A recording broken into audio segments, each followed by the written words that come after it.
Hi, this is Mark Sobowitz with personal reflections on a Clarion Voice.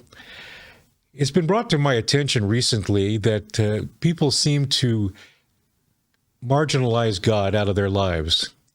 One particular incident that occurred was this week when before the Supreme Court there was a case that was brought which was talking about a high school football coach in Bremerton, Washington, I believe, which he was fired because he led prayer of his team and other players after the game. So he got fired. Why was that? What are they afraid of? Prayer is not going to do anything. Nobody is forcing anybody to pray. This is what I'm talking about. I feel like the Peter Finch character in the movie Network, who said, and I'm not going to repeat the entire verse, but just to paraphrase, he was sick and tired of what was going on at that particular moment. So am I.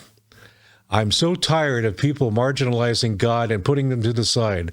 There are so many different efforts to get rid of God.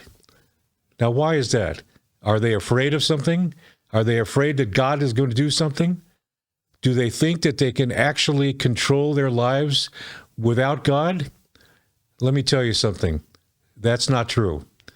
It never has been true, and it never will be true. You can have a belief in God that is close as I am to this microphone. But let me tell you something. God is not going to go anywhere. You have to submit to Him because He is in control. Everybody who is listening to this knows that, or should know that. I am so tired of people trying to think that God is something other than what they think He is. It's ridiculous. I've never seen so much of an effort over the last 10, 20 years where people in public areas trying to get rid of the Ten Commandments, trying to get rid of prayer in public meetings. Every effort there has been made to get rid of God out of their lives. Well, God is going to be with us forever. You know what the death rate is for human beings? 100%. We're all going to pass away. But God is not going anywhere. He is going to be there whether you acknowledge Him or not. My suggestion would be is to open yourself up to the promises of God, to what He can do for you. All He's asking you to do is to come to Him and be under His wing. Believe me, you are not going to regret it.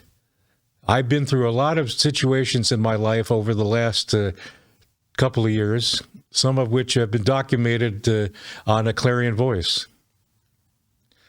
And if it wasn't for God, I don't know what I would be doing right now. But I assure you that God is not going to do anything to you to harm you. He wants to love you. He always has loved you from the time you were born. Why get rid of something like that? We're all in a position where we want to be loved and accepted, and God is the one who does that. He instills that in us through the Holy Spirit. What is wrong with that? There's nothing wrong with that, nothing at all. But yet people are trying to get rid of God out of the public eye because of who knows why. I have no idea. It's the most ridiculous thing I've ever heard of in my life. But let me tell you, God is always going to take care of you, whether you believe in Him or not. So if you believe this, and if you believe that God should not be marginalized, let me know. Send a text or send an email to a Clarion Voice, and we will be glad to respond to that or take on any comers who want to debate that issue. So I thank you for your time. I realize that I'm venting my emotions. This is totally unscripted. This is me talking, expressing my frustration. And I hope that you will agree that God is always going to be there for you. If you like this video, like and subscribe, and hit the bell for future notifications. This is Mark Sobowitz with a Clarion Voice.